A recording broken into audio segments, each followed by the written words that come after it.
no vamos a poder tocar todos los temas, pero el tema de hoy central es el tema de historia clínica y los pulsos arteriales y pulsos venosos. Es importante. Muy bien. Entonces vamos a empezar a explicar. Ya. A ver. Sí, ya todo está bien. Ya, ya chicos, entonces ahí pasamos a explicar. Bueno, los pulsos, el tema de hoy que vamos a tocar va a ser primero semiología cardiológica, la historia clínica y el examen físico cardiológico. Acá tenemos un poquito el índice de clínica, pulso arterial, inspección del precordio. El precordio es el área anatómica o área semiológica donde se encuentra el corazón. Entonces, esa área nosotros vamos a estudiarla y pues vamos a avanzar. ¿Qué más? Palpación, percusión. La percusión no se hace mucho en el corazón, ¿es cierto? No se hace mucha percusión, dado que es un órgano, una víscera maciza, es una víscera pues mate, no recordemos, ¿no? El corazón es mate a la percusión, si nosotros percutimos es mate. ¿Qué más? Y la auscultación también. Muy bien, entonces empezamos con la historia clínica. ¿Qué es lo que deben preguntar a un paciente cardiológico en la historia clínica? La primera característica que tienen que ver ustedes es el motivo de consulta, es lo principal. El motivo de consulta es lo que tienen que visualizar bien, ¿no? El motivo de consulta. A ver, entonces, a ver chicos, espérenme un ratito,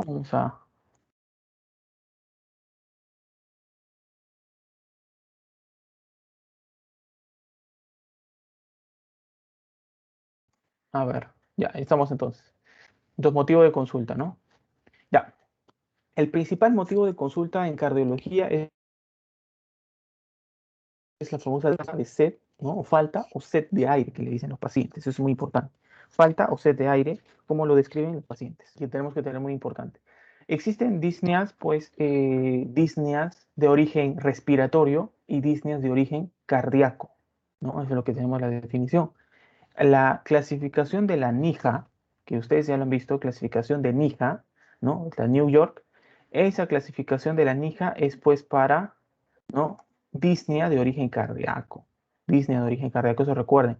Y hay otra clasificación de la MRC que es para disnea de origen respiratorio. Hay dos clasificaciones, eso tienen que buscarlo, chicos. Entonces acá vamos a la res. La disnea o falta o sed de aire. La disnea cardíaca, acuérdense que se caracteriza y se distingue de la disnea respiratoria porque la disnea cardíaca tiene lo que es la ortopnea, ¿no? ¿Qué es la ortopnea? ¿Recuerdan? La ortopnea es la disnea al decúbito. Disnea al decúbito, ortopnea. ¿Qué más? Hay tipos de disnea en cardiología. La disnea de esfuerzo es cuando el paciente hace algún esfuerzo físico, ¿no? Una algún movimiento, ¿no? Eso es, por ejemplo, a los pacientes que trabajan, ¿no? Hacen algún trabajo que requiere esfuerzo físico y que lo que antes no les causaba disnea, ahora les causa disnea, ¿no? Por ejemplo, imaginémonos, a ver, por ejemplo, imaginémonos un paciente eh, de condición no tan buena en socioeconómica, ¿no? Socioeconómica tal vez baja, media, y que, por ejemplo, trabaja vendiendo periódicos, ¿no? Un ejemplo práctico. Y trabaja vendiendo periódicos, tiene un kiosco y empuja su carrito. Entonces, imaginémonos que en un principio él trabajaba todo normal, podía empujar su carrito, se movilizaba y de un momento a otro, ¿no? Por una patología cardíaca, porque estamos hablando más de cardíaco, empieza a tener disnea de esfuerzo. O sea, al hacer esfuerzo físico aparece la disnea, ¿no? Entonces, eso característicamente es la disnea de esfuerzo. De ahí tenemos la disnea de reposo. La disnea de reposo, como recordarán, en la clasificación NIJA, ¿no? De la New York, esta de Heart Association, ¿recuerdan? NIJA, es la disnea de reposo es NIJA 4. NIJA 4. Eso es importante. 4 es disnea de reposo. Es una disnea también en el paciente que sin necesidad de hacer esfuerzo físico, el paciente tiene disnea. Tenemos otro tipo de disnea que es la disnea continua. Es aquella que es una disnea que es intensa, ¿no? Se intensifica. La otra disnea que recuerde que es la disnea paroxística. ¿Qué es la disnea paroxística, no? La disnea paroxística es aquella disnea súbita. Súbita es una disnea pues grave, ¿no? Esta sí es una verdadera disnea mortal que puede causar la muerte en el paciente, eso es cierto, y que se asocia muchas veces la disnea paroxística, muchas veces va a existir de esta forma, ¿no? Disnea paroxística nocturna. ¿Alguno de ustedes ha escuchado qué significa eso? ¿Alguno de ustedes lo ha leído? A ver, ¿quiénes están? A ver, Brenda Sánchez, ¿sí? ¿Has escuchado alguna vez qué es disnea paroxística nocturna? A ver si me escuchan o no. Sí, sí te escucho, pero no lo he escuchado antes. Ah, no lo has escuchado, ok. A ver, entonces, ya, vamos viendo. Entonces, la disnea paroxística nocturna, chicos, es un tipo de disnea, ¿no? Que ocurre generalmente por la noche nocturna, generalmente ocurre a la medianoche, en la madrugada, y el paciente se despierta con una sensación de ahogo, de sed de aire, ¿no? A medianoche. Por eso, mira, disnea paroxística, paroxístico, ¿qué significa? Súbito, agudo, y nocturna en la noche. Y acordémonos de eso, la disnea paroxística nocturna es característica, casi por así decirlo, patognomónica o muy sugestiva de lo que vendría a ser, ¿no? La disnea paroxística nocturna, lo voy a poner como DPN, ¿no? Porque así lo van a encontrar en los libros también, es característico del EA, edema agudo de pulmón, ¿ya? Edema agudo de pulmón. Edema agudo de pulmón. Eso es muy importante. Cuando el paciente entra en un cuadro de edema agudo de pulmón, se manifiesta con un tipo de disnea paroxística nocturna. Entonces, siempre es importante investigar, señor, su disnea en el paciente es nocturna o es diurna, ¿no? Diurna, nocturna. Acordémonos que la nocturna es la más grave. ¿Qué más? Tenemos también otras disneas de reciente inicio o disneas no, acá dice, ¿no? La disnea de reciente inicio siempre es patológica en ausencia de ¿qué? En ausencia de un esfuerzo físico. En ausencia de un esfuerzo físico, es importante. O sea, toda disnea, ¿no? Toda disnea que sea en ausencia de esfuerzo físico, porque lo normal es que nosotros, por ejemplo, empezamos a hacer deporte y nos empieza a faltar el aire poco a poco y tenemos que respirar, ¿no? Tenemos una respiración jadeante, ¿no? Respiramos como cansados, ¿no? ¿No? Recuerdan eso. Eso es la respiración jadeante, que es normalmente para compensar el oxígeno que necesitamos. Necesitamos más oxígeno al hacer más ejercicio. Entonces, pero un paciente que presenta esa respiración, ¿no? Siempre y cuando no haya hecho algún esfuerzo físico, se considera patológica desde un inicio. Se le va a considerar patológica esa disnea. Muy bien. ¿Qué más? Acá les dejo el cuadrito de la NIJA, de la clasificación de la NIJA, para que recuerden, ¿no? Rápidamente lo recordamos, le damos una revisada, ¿no? Grado 1, NIJA tipo 1, es aquel paciente que presenta disnea o dolor precordial, ¿ah? Recordemos que acá en cardiología se caracteriza mucho por el dolor precordial. La disnea debuta mucho con un dolor precordial. Cuando realiza grandes esfuerzos al correr o subir varios pisos de escaleras, deportes, trabajos físicos, que efectuaba sin molestias poco tiempo antes. Eso es importante, que efectuaba sin molestias poco tiempo antes. Ahora, generalmente esta disnea, ¿no? La disnea grado 1, acordémonos que es, por ejemplo, los pacientes que le da disnea recién para subir ¿cuántos pisos? Más de 2, 3 pisos. 2, 3 pisos. Ahí recién le da disnea al paciente. El grado 2 es un paciente que presenta disnea o dolor precordial cuando realiza esfuerzos físicos moderados cotidianos, como por ejemplo caminar, correr un breve trecho o subir un piso de escalera. ¿Ven? Este es importante. Ajá. ¿Qué pasa si mi paciente, por ejemplo, tengo un familiar y él normalmente vive en el tercer piso de la casa? Y normalmente él no se cansa para subir las escaleras, ¿no? Porque obviamente no hay ascensor, pero él no se cansa. Entonces sube normalmente ese señor adulto de 60 años, sube las escaleras, normalmente del primer al tercer piso y no pasa nada. Pero ¿qué pasa si de un momento a otro, ya unos meses, va pasando poco a poco el tiempo y empieza a tener disnea de esfuerzo al subir esos 2, 3 pisos? Ah, ya eso sería más una disnea tipo 1, grado 1. Si, no, si solamente le da disnea al subir un piso, eso ya se relaciona con una NIJA grado 2. ¿no? Eso es importante. O lo mismo que decirlo en metros cuadrados, más de 100 metros cuadrados acá y menos de 100 metros. Si la disnea es a los más de 100 metros de recorrido, es grado 1. Menos de 100 metros, grado 2. Eso es importante.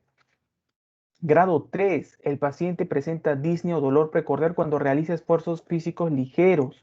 O sea, esta paciente es cuando tiene disnea al bañarse, al comer, al cambiarse, al hablar, ¿no? Esto lo recordarán pues que los pacientes con EPOC sufren esto. No sé si recuerdan los que han visto el video, cuando se quedaron algunos chicos para ver el video, les puse la experiencia de un paciente con EPOC. Y este paciente con EPOC, ¿qué decía, no? Qué decía este señor?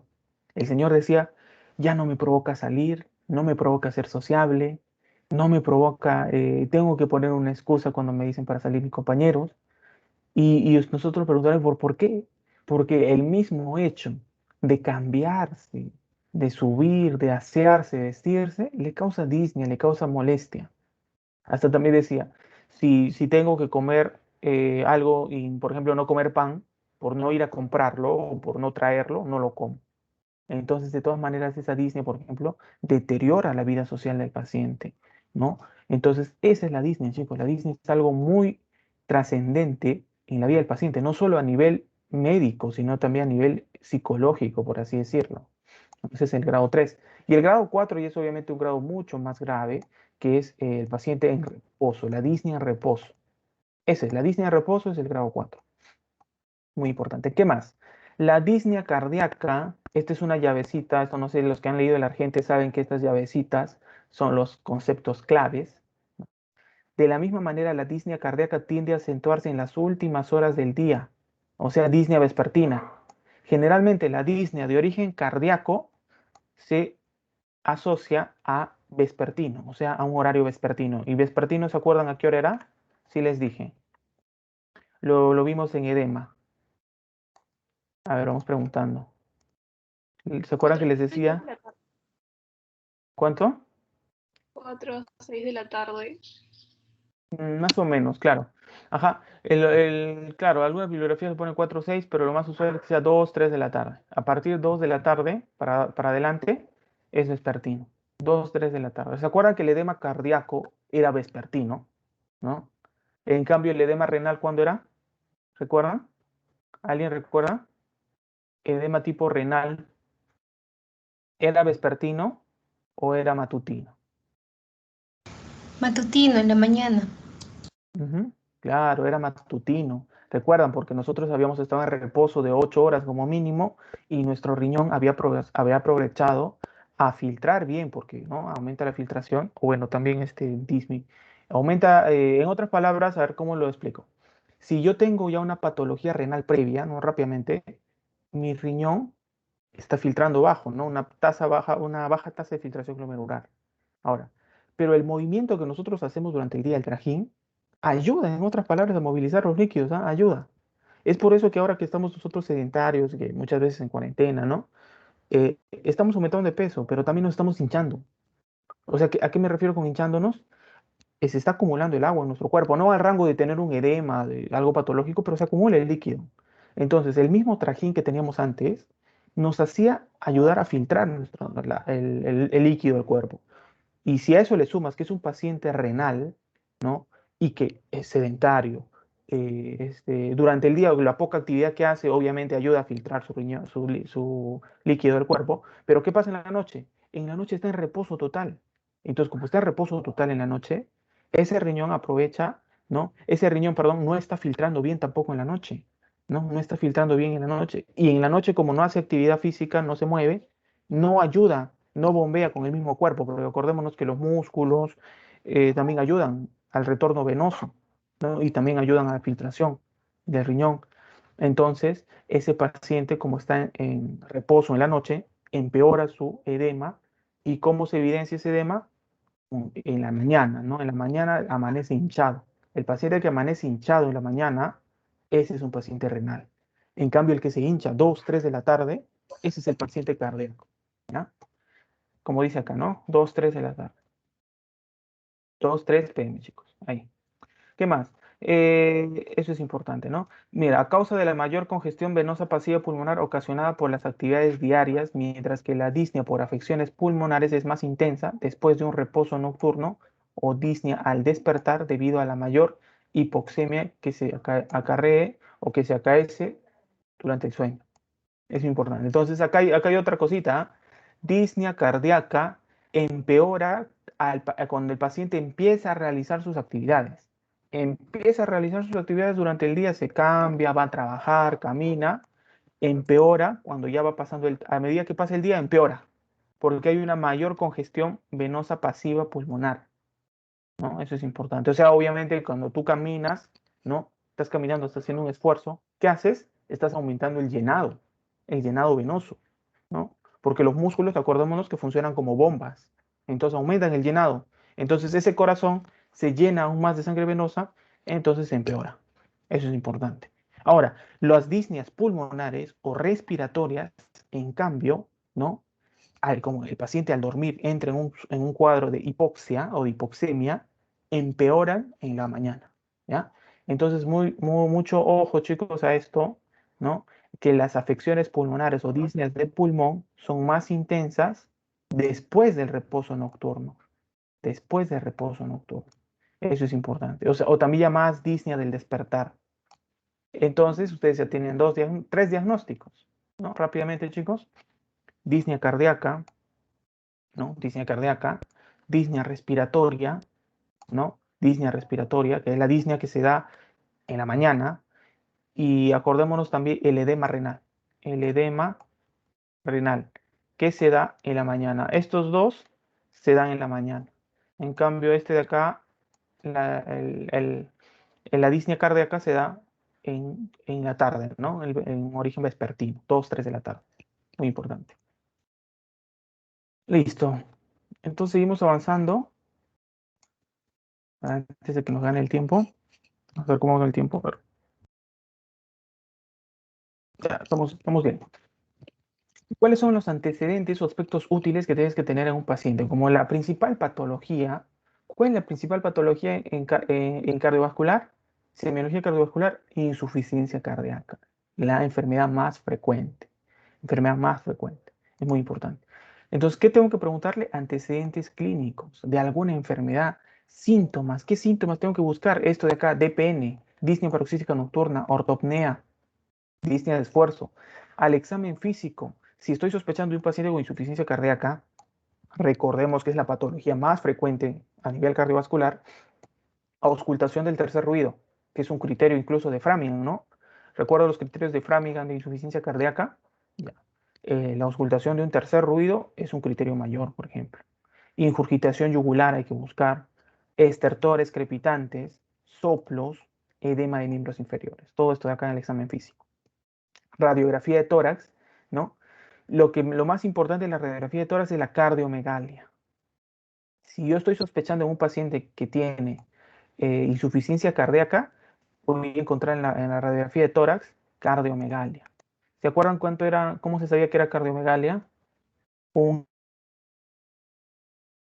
índice, ¿se acuerdan? A ver, vamos preguntando. Caroline Valdera, ¿estás ahí? ¿Sí? ¿Me escuchas?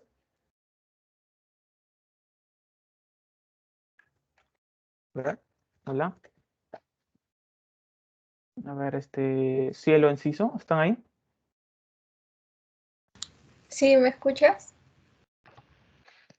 Sí, justo te iba a preguntar sobre la cardiomegalia, ¿te acuerdas? ¿Cómo se tenía que ver en la placa? ¿El diagnóstico les Ah, han enseñado por si acaso? no, pero creo que era un índice cardiotorácico. ¿Mayor a cuánto? ¿Recuerdas? No, es ¿Mayor no. a? Ya, es mayor a 0.5. ¿Ah? Sí, ¿alguien lo recuerda por ahí? Ya. Es 50% creo, ¿no? Ajá, claro, mayor a 0.5 o 50%. Ajá, muy bien. Sí, 0.5. Anótenlo ahí. Después vamos a ver cómo se saca el índice cardiotorácico. Es otro datito. Esto lo van a ver en diagnóstico por imágenes, así que véanlo bien. Cardiomegalia, la cardiomegalia es la manifestación más precoz visible en una radiografía de tórax. O sea, en otras palabras, Julio, ¿cómo yo me doy cuenta que mi paciente tiene insuficiencia cardíaca no solo por la clínica, ¿no? Con otro diagnóstico, con la radiografía de tórax puedes saber, pero mucho ojo, cardiovascular es clínico, netamente clínico. Yo no me puedo confiar de la radiografía. La radiografía me confirma, me ayuda, pero mis sospechas son mediante mis criterios de Framingham, ¿no? ¿Recuerdan los criterios de Framingham para diagnóstico de insuficiencia cardíaca?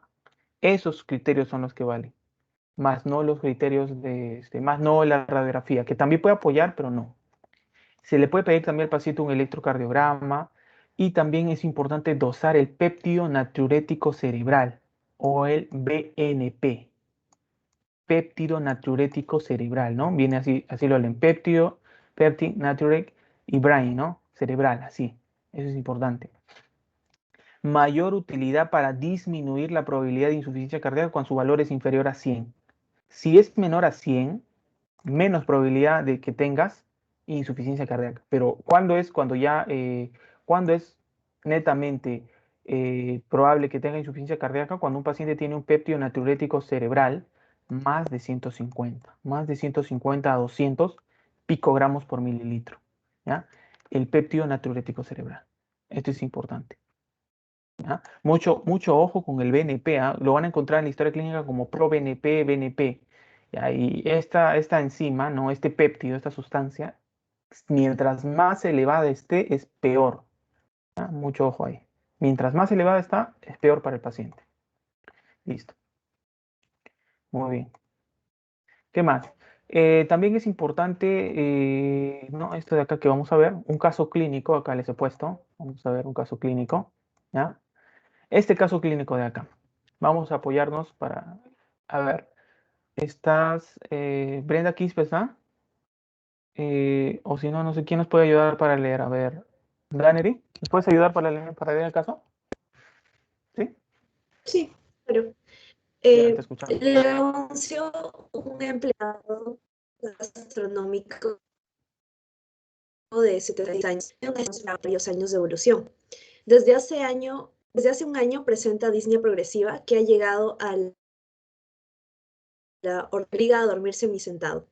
Consulta porque ha aumentado 5 kilos de peso en los últimos 15 días y por la presencia de un dolor casi permanente en el hipocondrio derecho. Además, manifiesta sentirse mucho mejor de la falta de aire, ya que puede dormir acostado en posición horizontal. Ya, muy bien. Entonces ahí yo les pregunto, este paciente supuestamente tenía disnea, pero se alivió su disnea mágicamente. ¿Qué es lo que pasó? Porque empezó a calmarle la disnea, ¿no? A ver, entonces, eso se relaciona mucho con este concepto de acá, muy importante. Entonces, primero vamos a ver el concepto y lo aplicamos al caso clínico. Cabe resaltar que este caso clínico está en el Argente, así que revisen. En este punto es importante recordar que el desarrollo de una insuficiencia cardíaca derecha con reflujo tricuspidio importante alivia de manera significativa la ortopnea en todo paciente con insuficiencia cardíaca izquierda, secundaria a diversas patologías ya referidas. La insuficiencia tricuspidia, si bien implica una agravación del cuadro clínico, alivia la disnea por atenuación de la congestión pulmonar. Entonces, esto de acá que está un poquito entreverado, lo vamos a traducir, ¿no? Vamos a traducir de esta forma. Vamos a dibujar un corazón, otra vez. Aquí un corazón. Este es un corazón, este es el corazón izquierdo, ahí, y este es el corazón derecho. Acá es el corazón derecho, ¿ya? Ahí lo vemos. Más o menos por ahí, ¿no? Ahí con el dibujito. Listo. Ya. Entonces, ¿qué es lo que va a pasar acá, chicos? Este paciente, ¿no? Recordemos, la insuficiencia cardíaca, que es la patología estrella, que vamos a ver que es la que nos importa más, ¿no? La insuficiencia cardíaca puede ser de dos tipos, puede ser derecha o puede ser izquierda. ¿Cuál es la más frecuente? La izquierda, ¿no? Y la más grave. Ahora, ¿cuál es la causa más frecuente de insuficiencia cardíaca derecha? Una insuficiencia cardíaca izquierda. De nuevo, pregunta de examen, pregunten los doctores siempre. ¿Cuál es la causa más importante de insuficiencia cardíaca izquierda? Izquierda, ¿cuál es? ¿No? En izquierda, por ejemplo, está el edema agudo de pulmón, hay otras patologías, ¿no? Puede ser primaria, puede ser secundaria. Pero si a mí me preguntan derecha, derecha. ¿Cuál es la principal causa de insuficiencia cardíaca derecha? Ah, la izquierda. Así de fácil la respuesta. La derecha, la mayoría de los casos vienen de una izquierda. Entonces, ¿cómo es eso, Julio? ¿Cómo es que la derecha se vuelve izquierda, no? ¿Cómo es eso? Ya, vamos a explicarlo. Entonces, ¿cómo es que se vuelve derecha o cómo se vuelve izquierda? Puedes tú tener entonces un paciente con insuficiencia cardíaca izquierda. Acá tienes tu ventrículo izquierdo, tu aurícula izquierda, ¿no? Y acá están las venas pulmonares. Recordemos, ¿no? Que salen 4 venas pulmonares. Entonces, cuando el paciente tiene una sobrecarga de sangre acá en el ventrículo izquierdo, corazón izquierdo, esa sobrecarga de sangre empieza a congestionar los pulmones de acá, los pulmones. Imaginemos que ahí están los pulmones, ¿no? Los pulmones están ahí, los empieza a congestionar. Entonces eso le produce disnea al paciente. Ahora, ¿qué va a pasar? Cuando esta disnea es muy grave, esta congestión va a viajar por la arteria pulmonar, que aquí está la arteria pulmonar que está naciendo el ventrículo derecho, y la sangre va a empezar a llegar hacia el ventrículo derecho, esa sangre congestionada. Entonces el ventrículo derecho, al no poder aguantar toda esa sangre, se lo manda a la aurícula derecha, ¿no? Lo redistribuye. Entonces se crea una insuficiencia tricuspidia, ¿no? La válvula tricúspide, que vamos a pintarla de otro colorcito, la válvula tricúspide, a ver, está bien de amarillo, la válvula tricúspide, que normalmente debería estar cerrada, ¿no? Se empieza a abrir, ¿no? O sea, normalmente debería estar cerrada, me refiero a que, por ejemplo, cuando el ventrículo derecho se contrae, hace eyección, debería estar cerrada la tricúspide. ¿Se acuerdan? Por ciclo cardíaco. Entonces, esta tricúspide empieza a sufrir de una insuficiencia. ¿Y para qué sufre la insuficiencia? Para compensar toda la sangre que le está llegando del pulmón, ¿no? Para compensar toda esa sangre que le llega sobrecargada del pulmón. Entonces, ¿qué dicen? Todo paciente con insuficiencia cardíaca derecha, con reflujo tricuspidio importante, o sea, reflujo tricuspidio es lo mismo que insuficiencia tricuspidia, va a tener alivio de manera significativa de su ortopnea en un paciente que ha tenido insuficiencia cardíaca izquierda secundaria a diversas patologías. Entonces, ¿se entendió ese concepto, chicos? ¿Se entendió? Sí, a ver, no sé si todos me entendieron eso. Que un reflujo tricuspidio alivia la disnea de un paciente que tiene insuficiencia cardíaca izquierda, ¿no?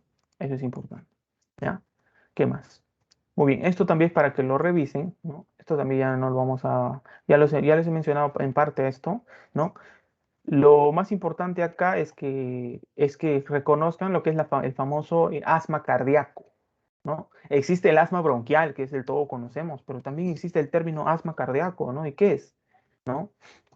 Entonces es importante agregar que no pocos episodios de disnea paroxística, en especial los desencadenados por la noche, sin llegar a la etapa de edema agudo de pulmón, pueden estar acompañados de obstrucción respiratoria, debido a edema de mucosa y espasmo. En estos casos pueden aparecer roncantes sibilantes que recuerdan un típico exceso asmático bronquial, con el que pocas veces se le confunde.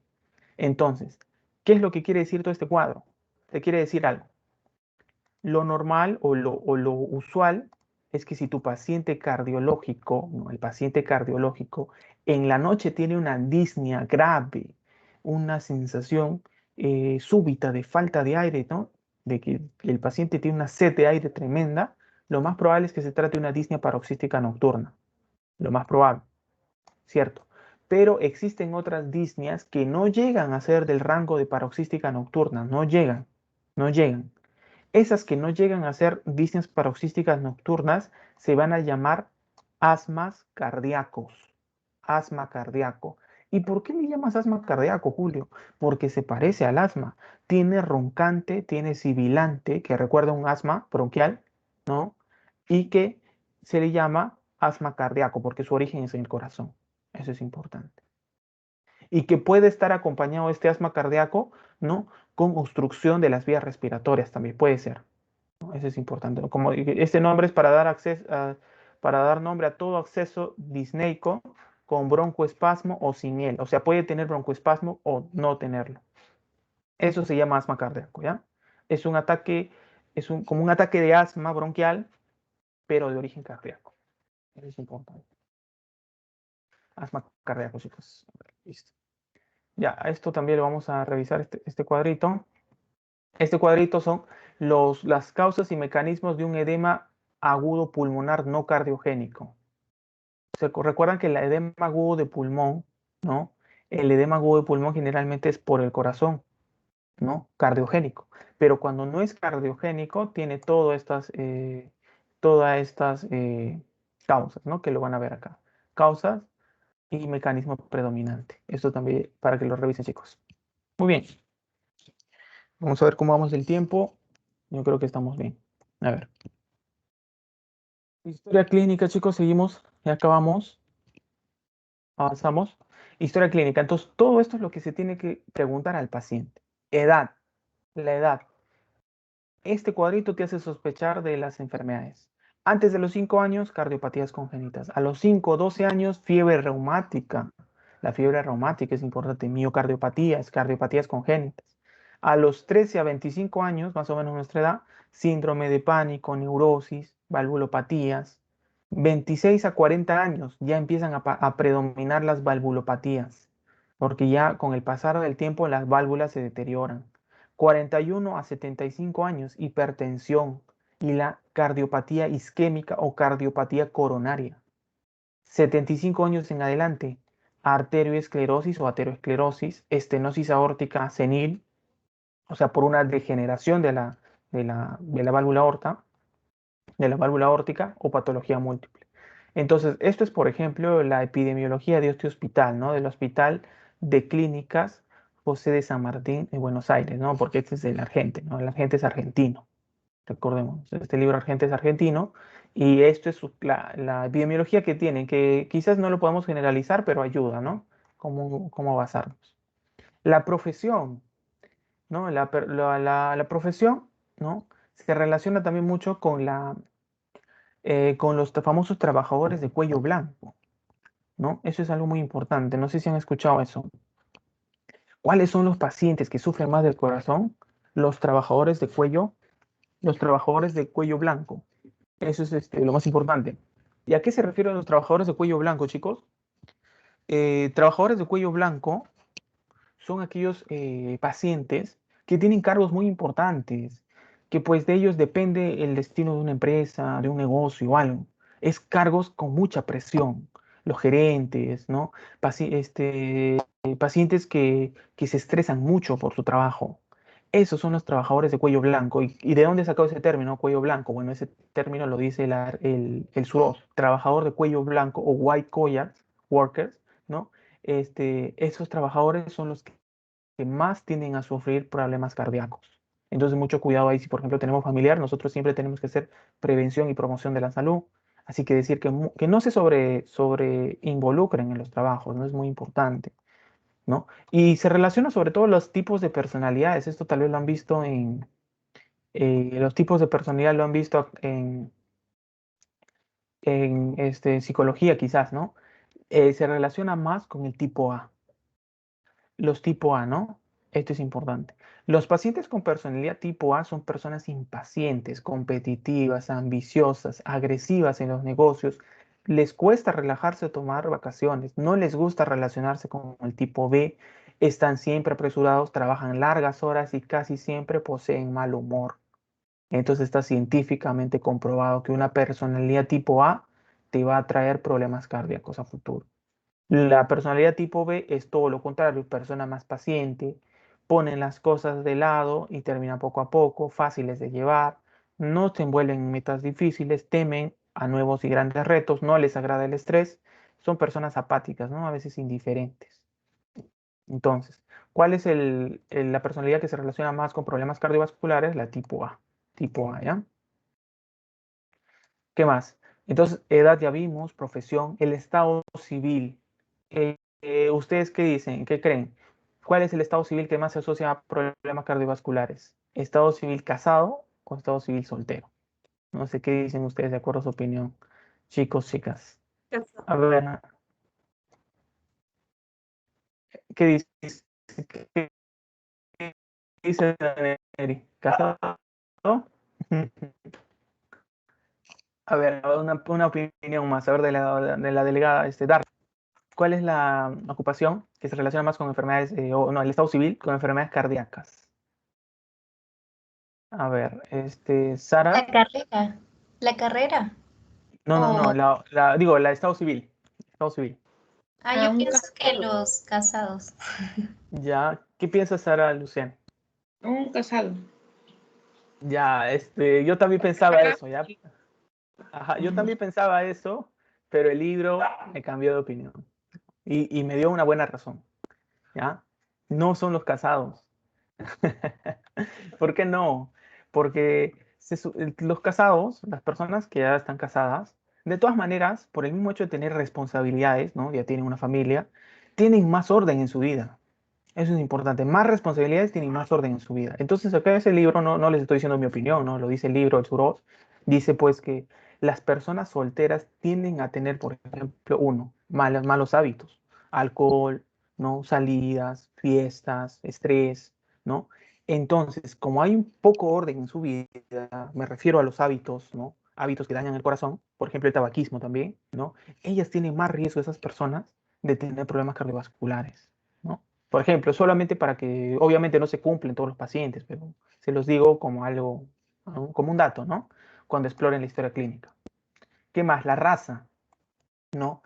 Por ejemplo, acá es la raza negra, ¿no? La raza negra, por tener los niveles altos de angiotensina, pueden tener más problemas cardiovasculares, eso es importante, ¿no? En el sexo se ha visto que el sexo masculino es predominantemente más frecuente para que problemas cardiovasculares, ojo, hasta los 40 años, ¿ah?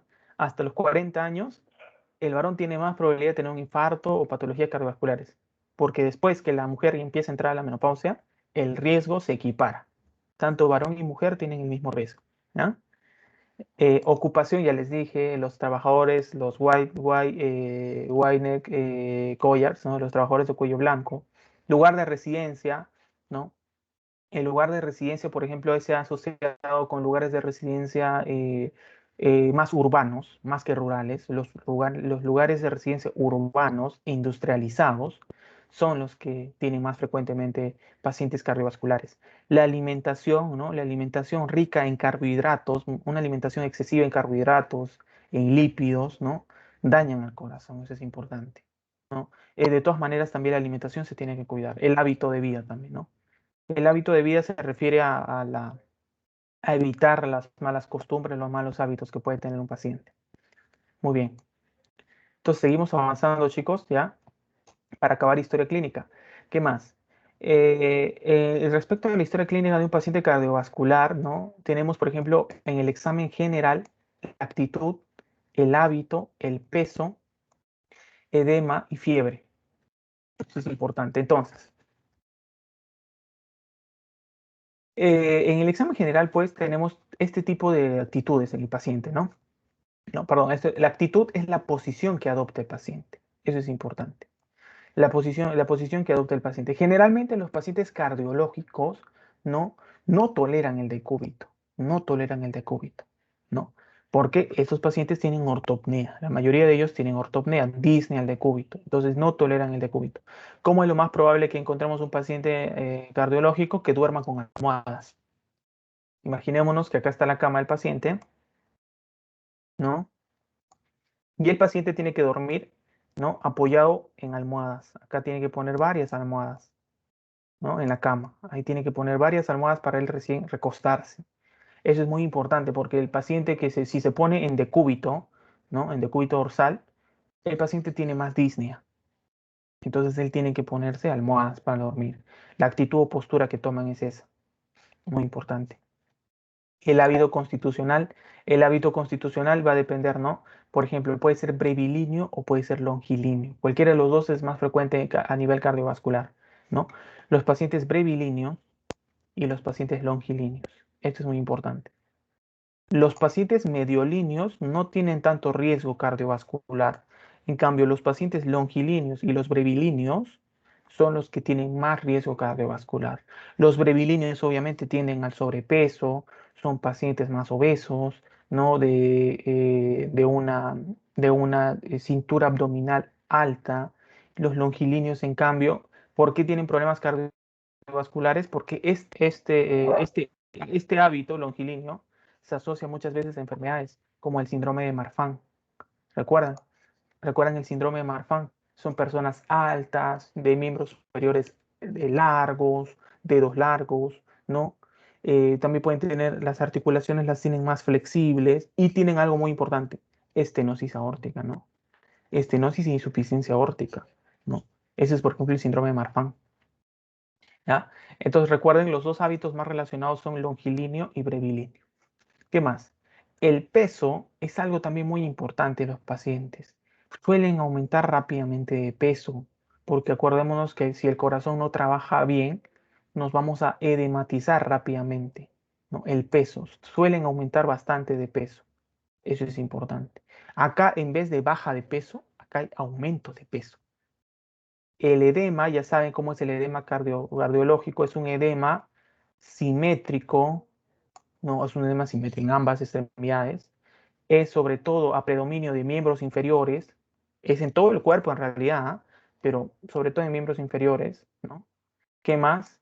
Es un edema que primero es blando y después se hace duro. Blando y de ahí se hace duro. Ese es el edema cardíaco, un edema que se hace duro. Está en la clase de edema que vimos, chicos. Primero les dije que era blando y de ahí se hacía duro. Y si hay fiebre, debemos sospechar siempre de esa patología que es la fiebre reumática,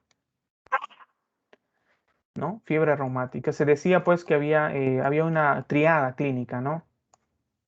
Había una triada que era pues fiebre con soplo es fiebre reumática hasta descartar lo contrario.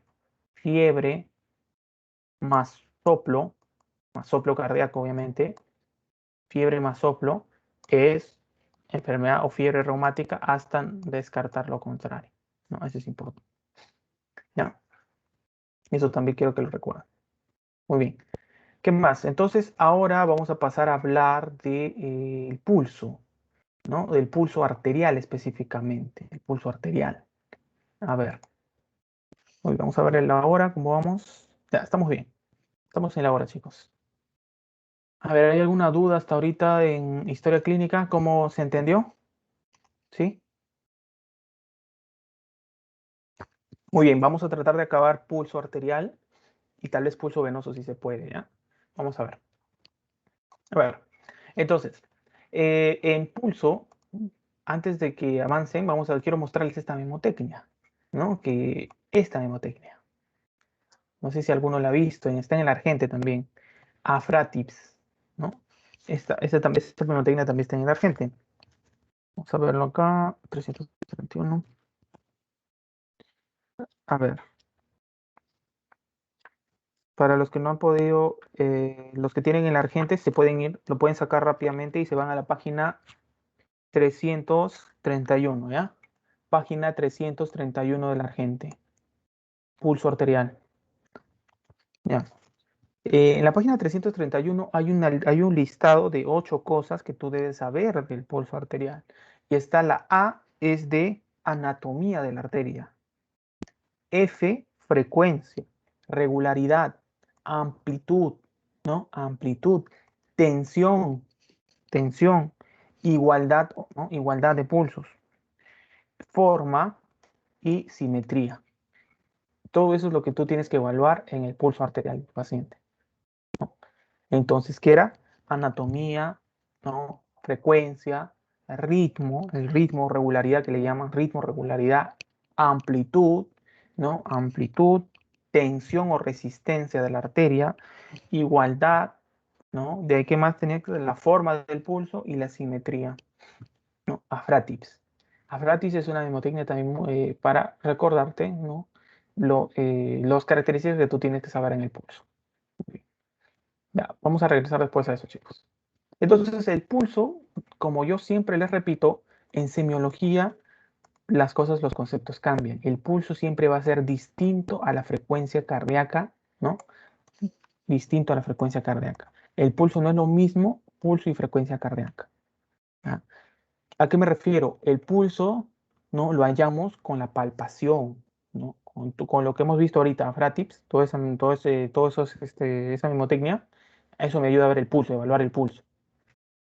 La frecuencia cardíaca lo hallamos con el estetoscopio y se llama taquicardia, bradicardia. Lo normal es que una frecuencia cardíaca sea de 60, sí, ¿no? 60, sí. Ahora, el pulso, en cambio, normalmente es 60, 90, 60, 100 y se llama taquisfigmia y bradisfigmia. Eso es lo más importante, ¿no? No debo confundir pulso con frecuencia cardíaca. ¿Y cuál es la diferencia? Que la frecuencia cardíaca es netamente cardíaca, o sea, del corazón. ¿Recuerdan que el corazón tenía 2 latidos? ¿No?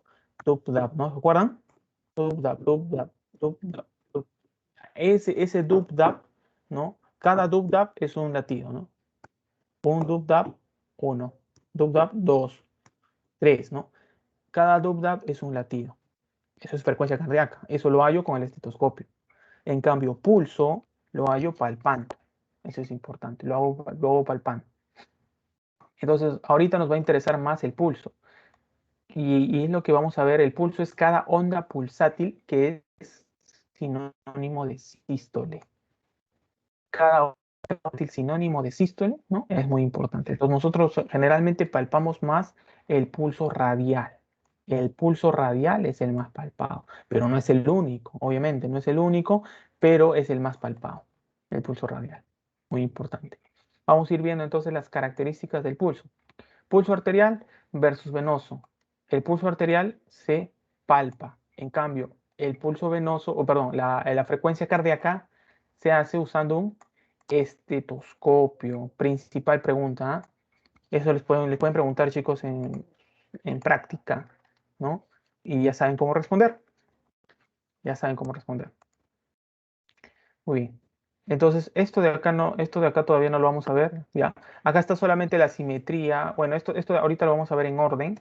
El principal pulso a tomar es el pulso radial, ¿no? Eso es importante. Muy bien. Entonces, vamos a ver primera característica del pulso, anatomía. La anatomía de la arteria es muy importante que la conozcamos, ¿no? Pues tenemos la arteria tiene 3 capas, como recordaremos. Tiene la capa endotelial, endotelio, que yo estoy pintando más de rojo. Tiene la capa muscular, ¿no? Capa muscular. La media o muscular, que más vamos a pintarla de negrito, ¿no? Media o muscular, todo esto es la media, ¿no? Medio muscular. ¿Ah? La media muscular. La de amarillo, vamos a ponerle el endotelio. Ahí. De amarillo. Lo vamos a pintar acá. Y por último tenemos la adventicia, ¿no? La adventicia. ¿Qué lo vamos a poner de verde? Esta de acá es la adventicia. ¿Okay? Esta es la adventicia. Entonces son las 3 capas que tiene la arteria. Y lo que yo tengo que tener bien, bien claro. La íntima, que es el endotelio, la media, que es la capa muscular, y la adventicia. Entonces yo tengo que ver que esto es una arteria normal, pero esta es una arteria patológica con, por ejemplo, una arteriosclerosis, ¿no? Están viendo ahí hay arteriosclerosis. Entonces esa arteria con arteriosclerosis no va a tener un pulso normal, va a tener un pulso alterado, ¿ya? ¿Y a qué se refiere con saber la anatomía? Con saber la anatomía se refiere a saber por dónde es el trayecto de la arteria, por dónde pasa la arteria, por dónde pasa la arteria. A eso se refiere a anatomía. Saber reconocer el trayecto. A ver, por ejemplo, en la arteria radial, para tomar el pulso radial, ¿entre qué estructuras anatómicas pasa la arteria radial? Esa es una pregunta, por ejemplo, ¿no? A ver, vamos preguntando. A ver, ¿a quién le preguntamos? A ver, Erly González, ¿estás ahí? ¿Sí? ¿Me escuchas? A ver, o si no, Ormecinda, Jorge Osjo. Chicos, a ver. Julio, tengo problemas con mi micro. Ah, ya, ya. Ya, normal, no hay problema. A ver, sí, a ver quién más está. María Tipula, ¿están ahí? Sí. Ah, ¿qué tal, María? María, ¿sabes entre qué estructuras anatómicas pasa la arteria radial? O sea, para ubicar el pulso radial. ¿Lo has leído por si acaso? ¿Alguno de ustedes sabe, chicos? Por em, por el antebrazo, en el antebrazo, por el tendón, ¿no pasaba? Por delante del Claro, más o tendón. menos. Ujú. Ya, en cierta forma está bien, claro, pero hay que darte algunos aspectos más, hay que pulir ahí. Ya. Imaginemos que esta es la arteria radial.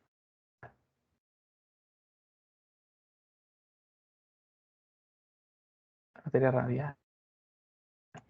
Entre las... A ver, ¿qué color le ponemos a los...? Ya, le ponemos... esa es la arteria radial.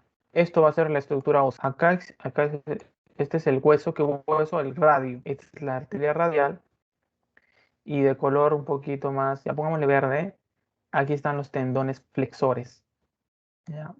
Entonces la arteria radial pasa entre la apófisis estiloides del radio, esta es la apófisis estiloides del radio, y los tendones flexores de la mano.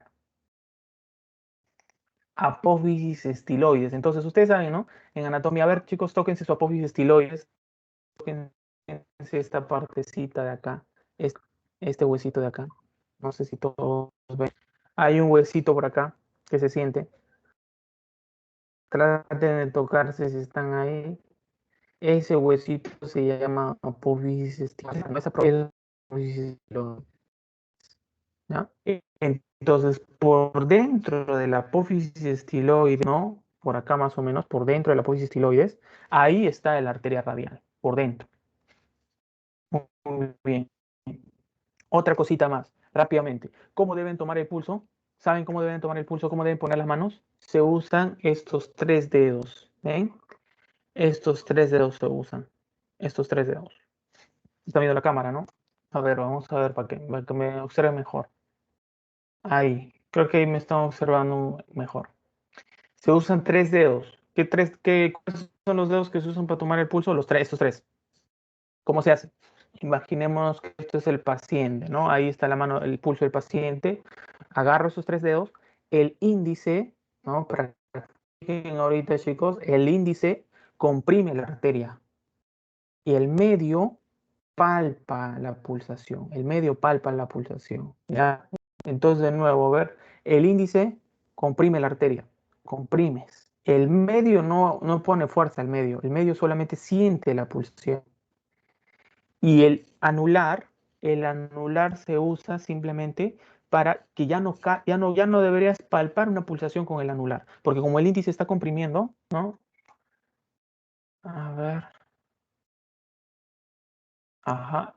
Como el índice está comprimiendo, el índice comprime, el dedo medio siente la pulsación y el anular ya no debería sentir nada. El anular no debería sentir una pulsación, porque si el anular siente una pulsación, quiere decir que el índice no comprimió bien la arteria.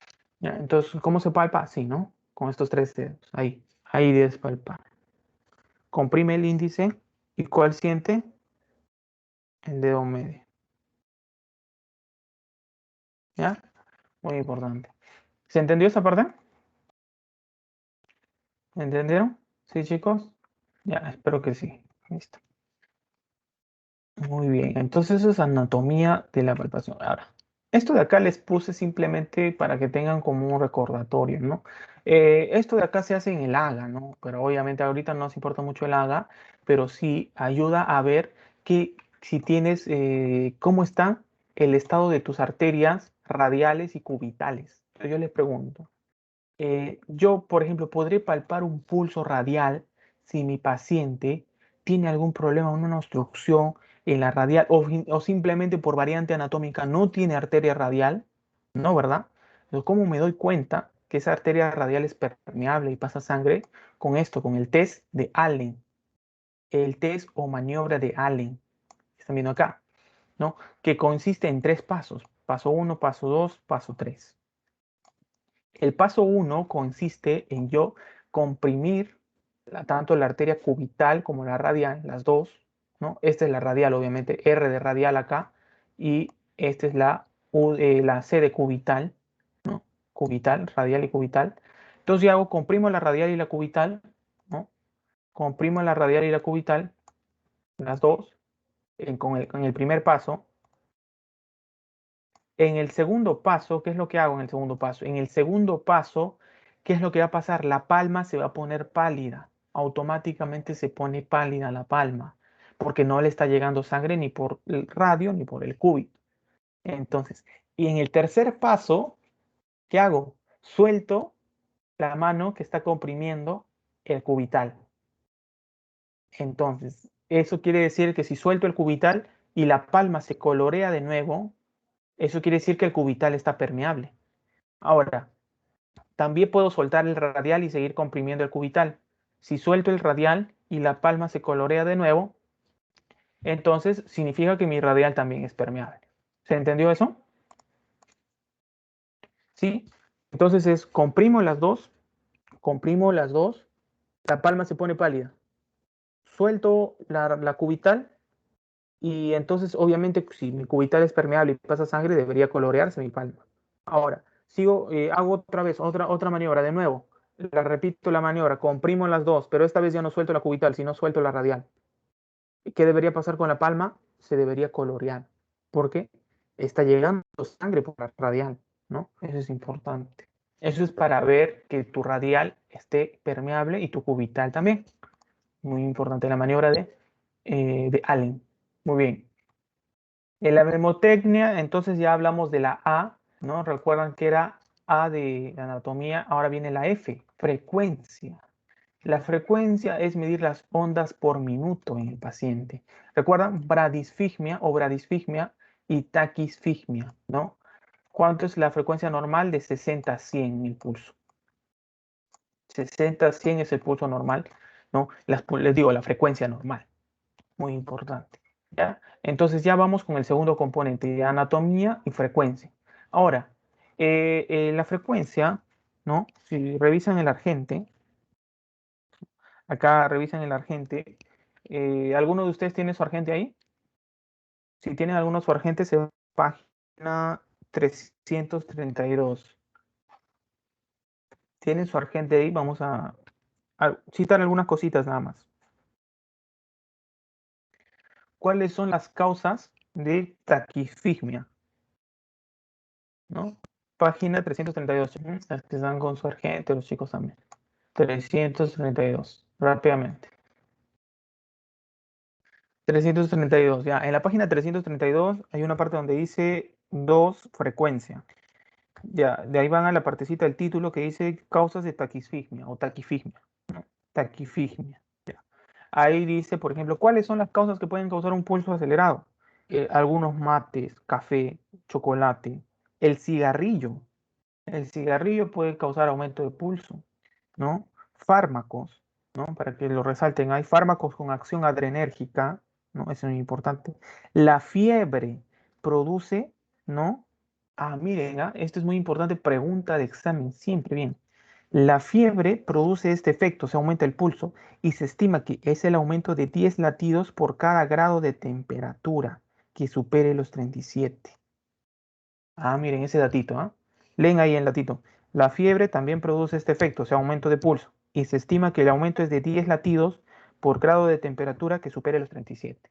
Entonces eso quiere decir, mi paciente subió de 38, subió a 39, un grado subió. ¿Cuánto debería subir su pulso? 10 pulsaciones. 10 pulsaciones, claro. En algunas enfermedades febriles, el aumento es escaso o al menos proporcionalmente menor aunque la frecuencia sea elevada. Las dos afecciones típicas que presentan la famosa disociación pulso-temperatura, si les he preguntado eso, ¿recuerdan? ¿Cuáles son las enfermedades que presentan la disociación pulso-temperatura? Miren, fiebre tifoidea y la gripe común. Miren, ese es datito, eso es un dato muy importante. Entonces, como yo creo que ustedes sean clínicos, evalúan a su paciente y dicen, doctor, el paciente normalmente, no explicándole en práctica al doctor, el paciente normalmente cuando tiene alguna afección, ¿no? Fiebre, por ejemplo, cuando hay fiebre, lo normal es que la fiebre aumenta un grado y tu pulsación aumenta 10. Pero ¿en qué patologías especiales? La fiebre, hay fiebre, pero el pulso no aumenta o aumenta muy poquito, no aumenta 10.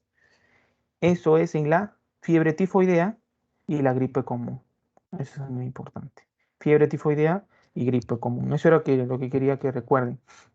Seguimos leyendo rápidamente, ¿no? La frecuencia cardíaca, sobre todo en mujeres puede ser por hipertiroidismo. hipertiroidismo. Ahí abajo dice hipertiroidismo.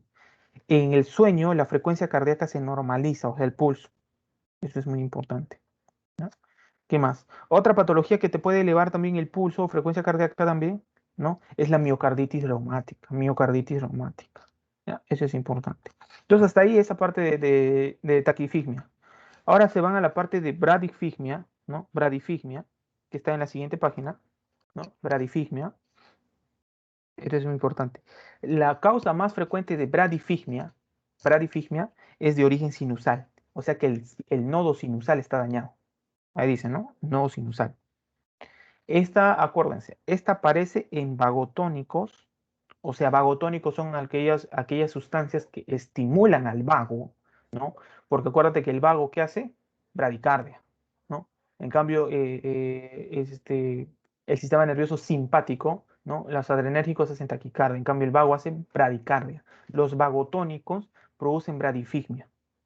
Los deportistas de alto rendimiento llegan a tener bradicardias muy bajas. No digo, bueno, bradifigmia es el término, no me dejo, no hay que cometer ese error, bradifigmia. ¿Y sabes hasta cuándo pueden llegar los deportistas cuando duermen todavía? Hasta 40, 50 latidos nada más, ¿no? 50 pulsaciones. Es muy importante. ¿Qué más? Es un signo de hipotiroidismo, dice, ¿no? A la vez es un signo de hipotiroidismo, la bradifigmia, o sea, bradifigmia, hipotiroidismo, taquifigmia, hipertiroidismo, ¿no? Eso es importante. También es un signo también de hipertensión endocraniana y de ictericias obstructivas, eso es importante, muy importante. Entonces, paciente con síndrome de hipertensión endocraniana, alguna patología que esté comprimiendo, aumentando la PIC, o sea, aumentando la presión intracraneal, ¿no? ¿Qué cosa va a tener a tener? Va a tender a tener bradifigmia, bajo pulso. Muy importante. ¿Ya? ¿Qué más? Y para acabar, dice, preludia a los síncopes y lipotimias vasovagales que presentan individuos que permanecen mucho tiempo de pie o en ambientes mal ventilados y en ayuna. Ah, mire, eso es importante. ¿Ustedes han visto que en los desfiles hay gente que se desmaya? ¿Sí o no? Ya. Ajá, claro. Existe lo que es el síncope, que es la pérdida de conocimiento. Síncope ya es patológica. Y existe la lipotimia. La lipotimia también es una pérdida de conocimiento, pero el paciente se recupera espontáneamente en la lipotimia. Eso es importante. Una cosa es lipotimia y otra cosa es síncope. Síncope ya es más grave. Síncope es que el paciente se desmaya y pierde la conciencia y todavía demora, ¿no? en perder la conciencia y necesita apoyo. En cambio, el paciente con lipotimia es los típicos desmayos en los desfiles, ¿no? Los típicos desmayos en los desfiles, ya esos son los pacientes con lipotimia. Entonces, se da en los pacientes que, como dice acá, ¿no? Muchos se mantienen mucho tiempo de pie, que están en ayunas y que están bajo el sol. Esos pacientes bajo el sol, en ayunas y mucho tiempo de pie, ¿no? Tienen lipotimia. ¿Para qué nos importa la lipotimia acá? Porque la lipotimia inicia con una bradifigmia. Entonces el pulso empieza a bajar y el paciente se desvanece, la lipotimia. Muy importante, ¿no? Listo, chicos. Entonces, eso es lo que quería que recuerden de esa partecita, ¿no? Muy importante de lo que es la frecuencia, ¿no? Ahora, existe algo también que es el famoso pulso deficitario. Pulso deficitario, no sé si han escuchado eso, el pulso deficitario. A ver, el pulso deficitario también vayan al libro rápidamente, ¿no? Van al libro, a la parte de página 332, donde dice 2, frecuencia. Siguen, ¿no? Frecuencia, dicen, hay una parte donde dice cuando existen pulsaciones muy débiles. Eso es muy importante. Ahí, aquí dice. Se dice que hay déficit de pulso, ¿no? Cuando existe una frecuencia pulsátil menor que la central. ¿No? Ahí dice, ¿no? Cuando existen pulsaciones muy débiles o la sístole ventricular no genera eyección, por su anticipación puede entonces haber un déficit de pulso. Y esto sucede sobre todo en las extrasístoles muy precoces y en diástoles muy cortas de fibrilación auricular. ¿Ya? Entonces, ¿qué significa eso? ¿No? Un poco entreverado el libro. Entonces, el pulso deficitario es cuando entre la frecuencia cardíaca y el pulso hay una diferencia de más de 10 pulsaciones por minuto. Eso es, ¿entienden? Entonces, lo normal es, por ejemplo, que yo tenga pues 80 de frecuencia cardíaca y cuando tenga de pulso, 80. Claro, porque es como un espejo, ¿verdad? Porque el pulso es sinónimo de la frecuencia cardíaca de la sístole, sobre todo. Entonces, ¿qué pasa si yo tengo, por ejemplo, frecuencia cardíaca 80, pero cuando yo quiero palpar, voy a palpar el pulso de mi paciente, ya no encuentro 80, sino encuentro menos. Encuentro 65, por ejemplo. 65. Entonces, ¿existe alguna patología que está bloqueando la transmisión de esas ondas pulsátiles? ¿Alguna patología que está bloqueando la transmisión de esas ondas pulsátiles, ¿no? Y pues, entonces, como se está bloqueando esas ondas pulsátiles, ¿no? Su transmisión, hay 80 de frecuencia cardíaca, pero yo solo palpo 65 pulsaciones. ¿Y esto en qué patología se puede dar? En la coartación de aorta, ¿no? Pulso deficitario, coartación de aorta. ¿Ya? Coartación de aorta, chicos. Coartación de aorta, pulso deficitario, ¿ya? Muy importante. Coartación de aorta, pulso deficitario. Para que recuerden. Entonces se dan cuenta que de todas maneras es algunas cositas que tienen que revisar el libro, ¿no? No se olviden de su agente, tienen que revisar bien su agente. Listo. Entonces ya hablamos de anatomía, siempre haciendo una recapitulación, frecuencia, y ahora hablamos del ritmo o regularidad. ¿Ya? Entonces, ¿cuándo se dice que un pulso es regular o irregular? No, se dice que un pulso es regular cuando tiene las mismas pausas o intervalos diastólicos. Miren, esto que yo estoy coloreando, voy a colorear de rojo, aunque sea para que se note mejor. ¿Esto qué se llama? Esto es una pausa diastólica, muchachos. Entonces, lo dibujamos acá arriba. La onda pulsátil es así, mira, cuando la han estudiado los doctores, ¿no? Se ha estudiado por estudios de electrofísica con catéteres, ¿no? La onda pulsátil es así, ¿no? Ahí, así debe ser. Ya, eso es muy importante, es la onda pulsátil. Ahora, entre cada onda pulsátil existe lo que se llama la pausa diastólica, ¿no? Pausa diastólica. Esto de acá que voy a pintar de negro es la sístole. Todo esto es la sístole. Y lo amarillo es la diástole. Pero estamos hablando viendo el pulso, ¿no? Obviamente. Ahora, esta sístole se subdivide todavía, ¿no? ¿Cómo se llama la parte inicial de la sístole? Se llama protosístole. Protosístole. Proto. La parte media de la sístole se llama mesosístole. Y la parte final de la sístole se llama telesístole. Telesístole. Telesístole. Entonces, la sístole se divide en proto, mesosístole y telesístole. Y de acá viene la diástole, ¿no? Esto es hablando del pulso, ¿no? Esto es viendo del lado del pulso. Entonces, ¿cómo se dice que un pulso es regular? Cuando las pausas diastólicas, o sea, los amarillitos, lo de amarillo, son iguales, ¿no? Acá. Intervalos o pausas diastólicas son iguales entre las ondas pulsátiles. ¿Se entendió? ¿Y cuándo se dice que es irregular? Cuando obviamente no, las pausas diastólicas no son las mismas. Miren, acá vamos a pintar las pausas. Una pausa más chiquita, otra pausa más grande, pausa chiquita, pausa grande, ¿no? Acá, pausa pequeña, más o menos, pausa más chiquita, pequeña, pausa grande, pausa pequeña. ¿Se dan cuenta que las pausas diastólicas son diferentes entre cada onda? Eso lo caracteriza a un pulso irregular. Y que puede ser de tipo arritmia completa, o sea que todas las ondas están mal, o puede ser pulso bigeminado. Pulso bigeminado. ¿A qué le llaman pulso bigeminado? ¿No? Al pulso bigeminado le llaman aquellas dos ondas pulsátiles que son simultáneas. ¿No? A ver, esperen. Ya, chicos. Este es el pulso bigeminado. Miren. Es una onda pulsátil que se viene acompañada seguidamente de otra onda pulsátil, ¿no? Pero muy precoz, es una onda pulsátil, una primera onda pulsátil y una segunda, la segunda es más precoz que la primera, ¿no? Y que la segunda se debe a una extrasístole. ¿Qué significa extrasístole? La extrasístole es cuando el corazón no ha terminado de descansar de una sístole y quiere hacer otra. Es una sístole prematura. Entonces tú tienes el pulso, el corazón debería descansar, pero ya no descansa y viene otra sístole, ¿no? Entonces a eso se llama, ¿no? Cuando esas dos ondas pulsátiles, ¿no?, están bien seguiditas entre ellas, se llama pulso bigeminado. Pulso bigeminado porque tiene dos picos, ¿no? Bigeminado. ¿Ya? Eso es importante. Y se debe, a los pulsos bigeminados se debe a una extrasístole. Pulso bigeminado extrasístole, ¿ah? Extrasístole, muy importante, listo. Eso es lo más importante, chicos. Entonces, con eso ya acabamos anatomía, frecuencia. No olviden, regularidad. Listo. Seguimos avanzando. A ver, vamos a ver cómo vamos del tiempo, chicos.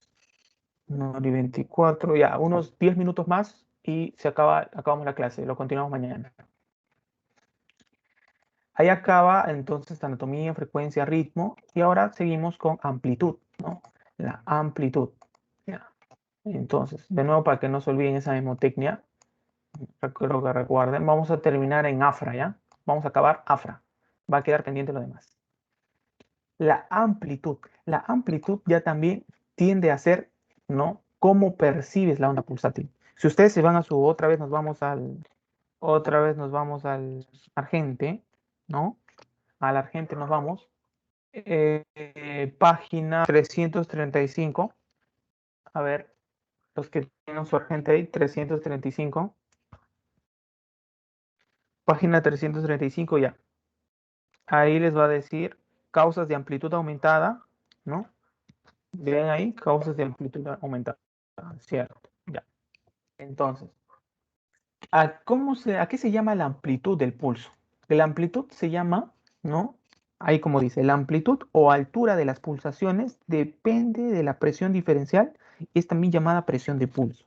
Entonces, la amplitud es la altura de la pulsación. Miren esto, es la altura, ¿ven? Esta es la altura. De abajo, desde la base hasta arriba, ¿ven? De acá, esa es la altura. Una amplitud amplia sería así, ¿no? Es una pulsación, una onda pulsátil alta. Una onda pulsátil de baja amplitud sería así, más pequeña. ¿Y por qué más pequeña? Porque la altura, ¿no? La altura es lo que manda. ¿Ven? La altura de la onda pulsátil es lo que me dice, ¿tiene mayor amplitud o menor amplitud? Eso es importante. Y esto lo vamos a percibir, ¿no?, como un golpeteo. Cuando nosotros palpamos, sentimos como un golpeteo del pulso. Si me golpea más fuerte, obviamente tiene más amplitud.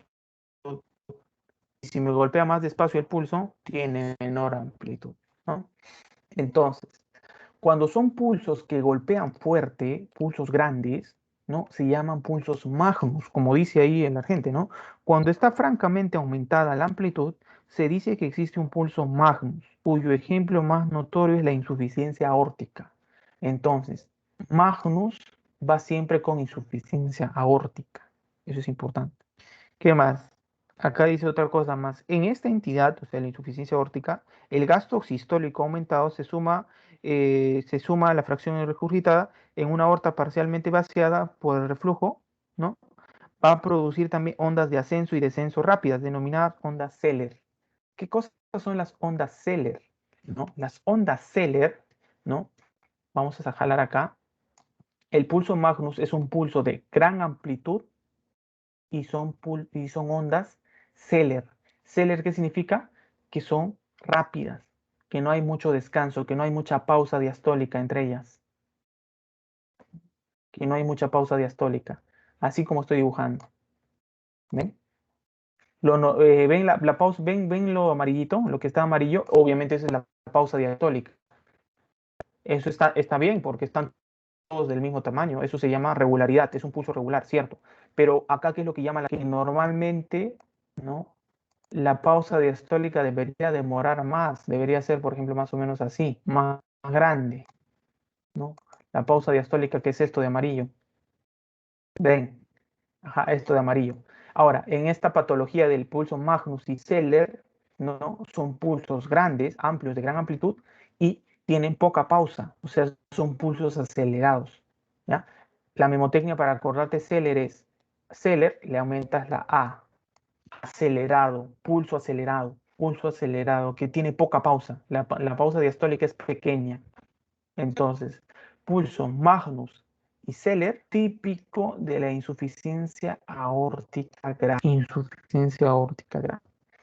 Magnus y Zeller también tienen un sinónimo, pulso Saltón, o también llamado pulso de Corrigan. Corrigan, ¿no? Pulso Saltón o de Corrigan. Muy importante. Saltón o de Corrigan. Ahí también en el libro, ¿no? Que dice, se produce el llamado pulso Saltón colapsante de Corrigan. Es muy importante. Muy bien, entonces, eso respecto a la amplitud, ¿no? Ahora, respecto al Magnus. A ver. Ya, espero que se haya entendido esa parte, chicos. ¿Se entendió? Sí, sí se ha entendido. Ya, muy bien, listo. Muy bien, gracias por responder. Listo. Entonces ahora pasamos a hablar, vamos a borrar esto, y ya pasamos a hablar de lo contrario, ¿no? De los pulsos, los tardus, los parvus, mejor dicho. Ya. Entonces, como les decía, lo que dice Magnus es el nombre.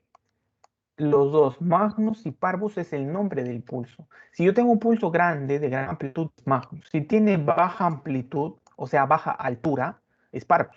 El apellido es Zeller o Tardus. Ese es el apellido. ¿Entienden?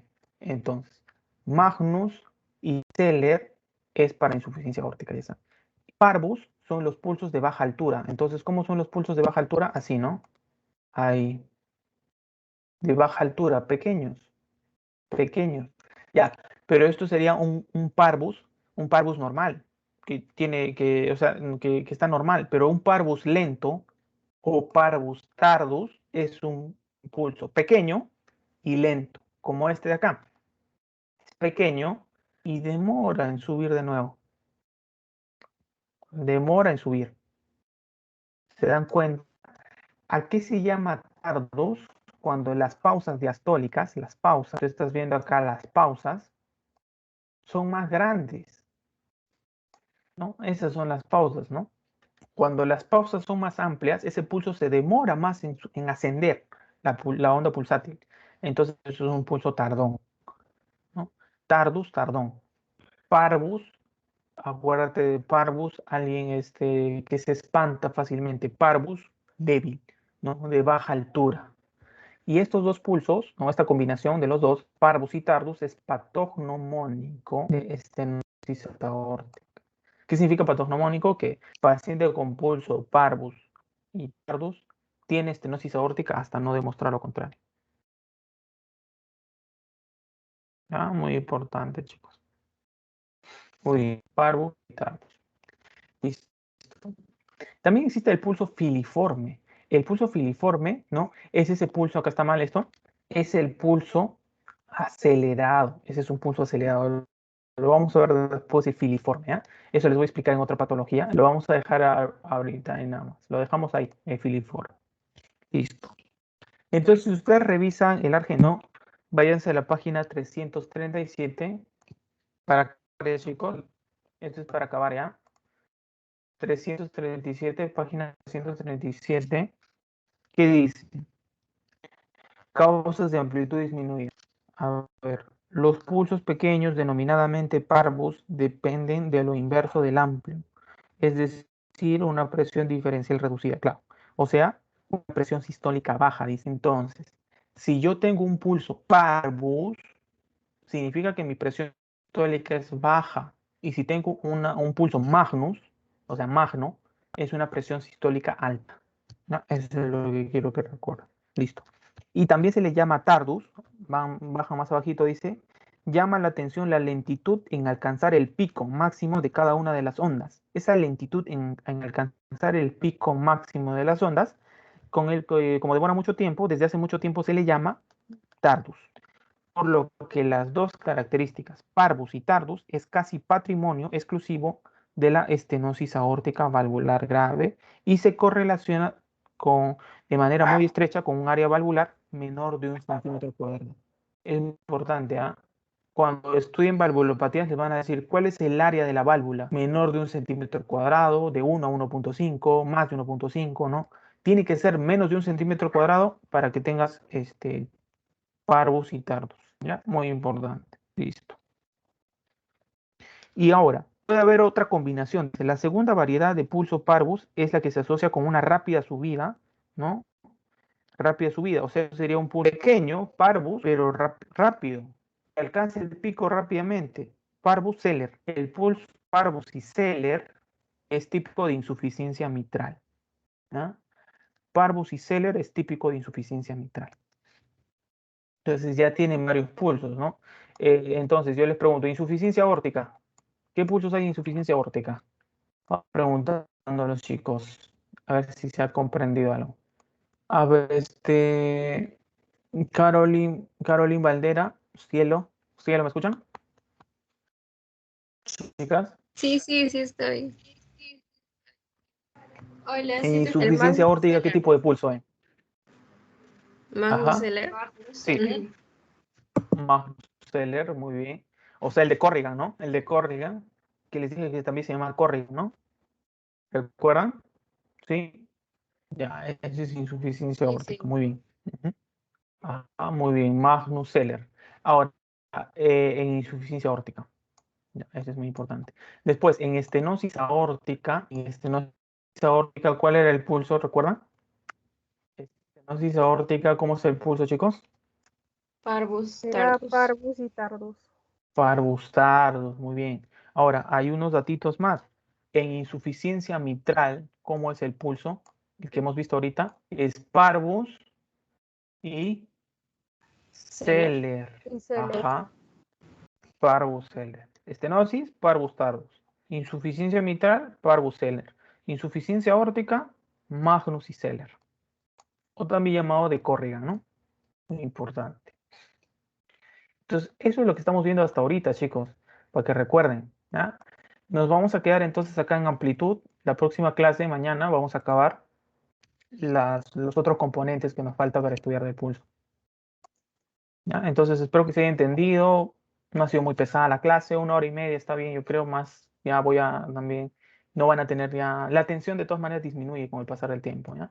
Entonces, no nos sirve también excedernos, hacer mucho tiempo. ¿Ya? Entonces, acá vamos a cortar la grabación. Ya nos estamos viendo mañana. Ahorita no se vayan todavía, vamos a tomar asistencia. ¿Ya? Esperen un ratito, chicos.